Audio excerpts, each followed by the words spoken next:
Greetings from Brood Farm. If you've got 15 minutes today, follow along here and we're going to show you how we make our butter here at Brood Farm. So all of our butter would begin with jars of milk that look just like this. So this is a half-gallon jar full of Darcy's milk.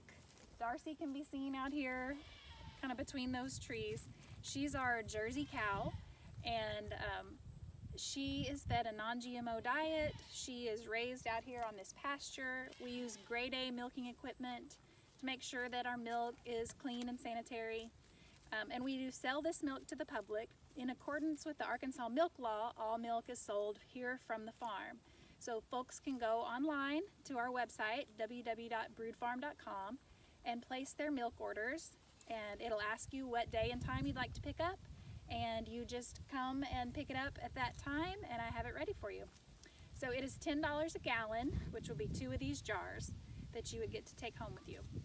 So you do not have to use our milk or other fresh cow milk to make the butter, though I do highly recommend it. There's really nothing like pastured raw butter. But should you want to try this a different way, you can use heavy whipping cream from the store and turn that into your butter. You're going to not have nearly the same flavor, but it will produce a solid ball of butter for you. All right, so let's get to it. All right, when you get your milk from us here on the farm, it'll come in these half-gallon jars. You'll have carried it home from the farm, so it may have gotten a little shaken up, and you'll have to let it sit for a little while longer so that it re-separates. But you can see here you've got your cream. There's your cream line separated from your skim milk down below. So I'm going to show you the easy method that I use to skim off some of the cream to use to make your butter. So I just take a little measuring cup. This is a 1/4 cup.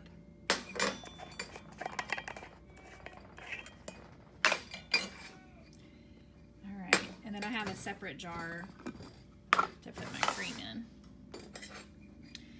Now usually right on top there's going to be some real thick, and so I go ahead and just kind of scoop it. Oh, it's not.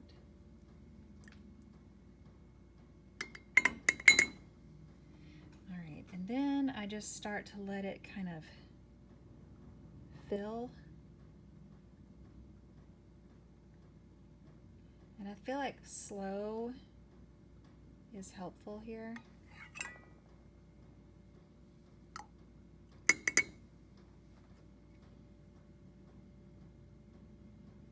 And you can usually see when you start to get into the skim milk.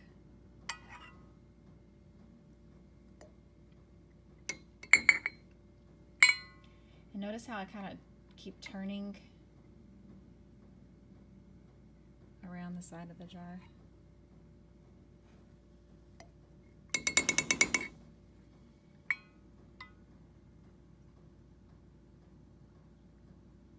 When the skim starts to fill in there, it's a little bit of a different color.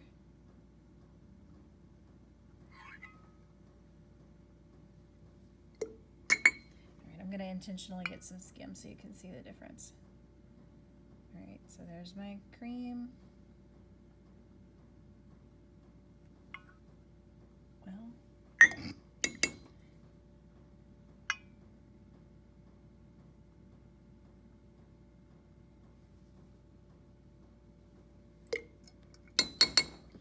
sorry, this one has a lot of cream on it, so.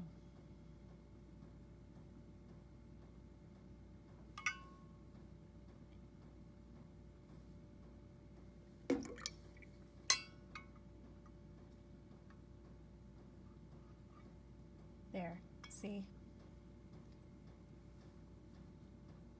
See the almost grayish off to the right? So that's your skim. I'll show again. See how I'm getting into the milk now? You can start to see the gray flood into my... Okay, so I would just leave all that. This isn't a real scientific method, but I feel like what I end up with is about a 2% milk, maybe, left over. which is still great for drinking, or you can make cheese still out of the remaining. See, there's our cream line now. All right, we have our cream, and we're going to go ahead and try to make our butter. Pouring it into my KitchenAid.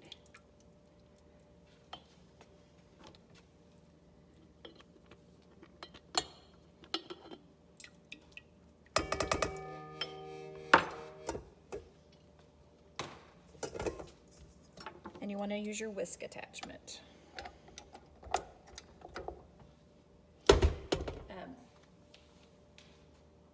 If you want to make salted butter, this is when you would add your salt. And that's just preference, how much you put in.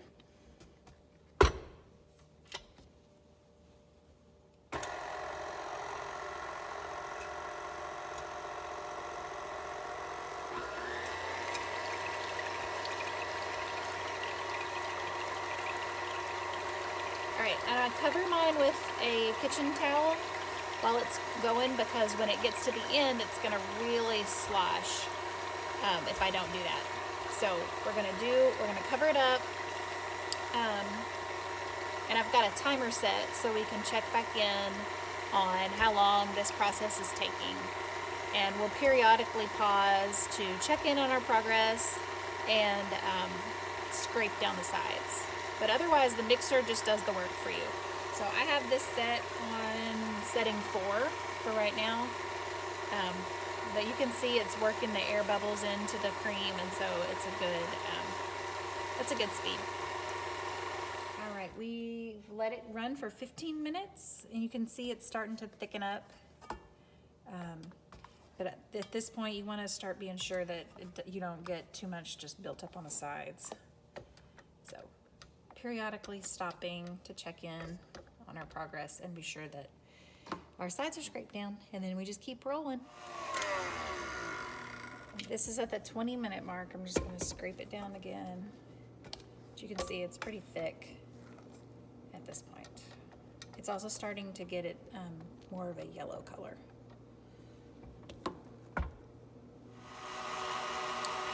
All right, we are at 29 minutes, right at 29 minutes.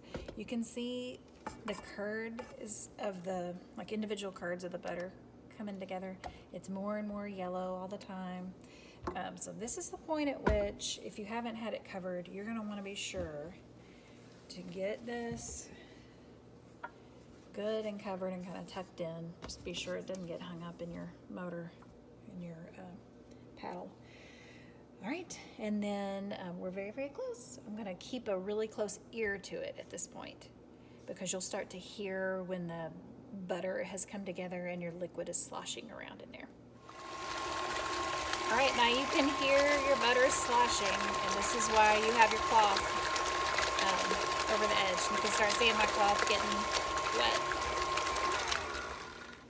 Turn it off and check it out. You've got butter right there. All right, now we're ready to wash our butter. I'll show you how to do that.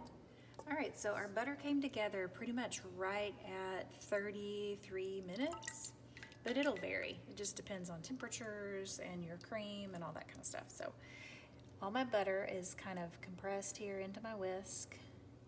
I'm gonna sit that in a bowl of water. I do have a couple more like clumps in my buttermilk that I'll go ahead and pull out to use. Otherwise, I'm gonna reserve this and use it to make whatever, biscuits, cornbread, pizza dough crust, what else? Lots of different things you can use that for. All right, and then to wash our butter, I'm gonna use this to get it out. My water is cool, but not iced.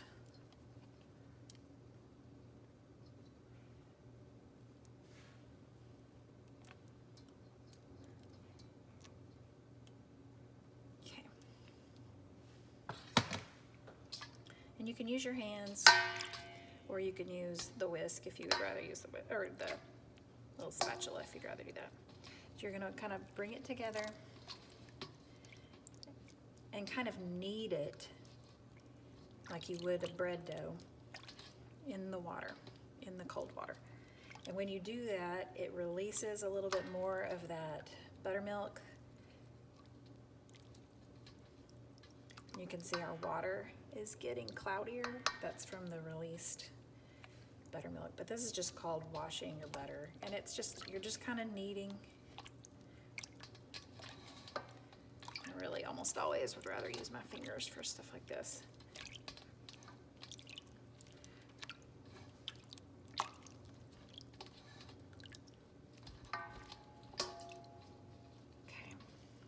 And then you'll kind of know that you've gotten it if when you give it a good squeeze up out of the water, your water's running clear instead of real cloudy.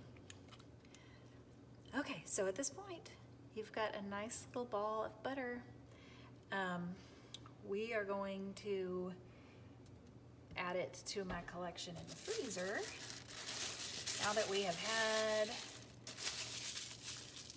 fresh butter, we don't want to be without it, even in the winter time. So I'm gonna stick this in the freezer. I've got a Ziploc baggie in there that I'm just filling with little balls of butter. We also have now one of these little countertop keepers, which I love. So you could put some of your butter down inside there. This keeps it so it doesn't get too hard and it's always ready to spread. You just put a little water down in the keeper and then this turns over and it keeps it fresh, but not so cold that it won't spread. So for the, for toasts and whatever, we keep one of these. All right, and that's your butter making. Hey, why were you so loud while I was trying to do that video? You're ornery.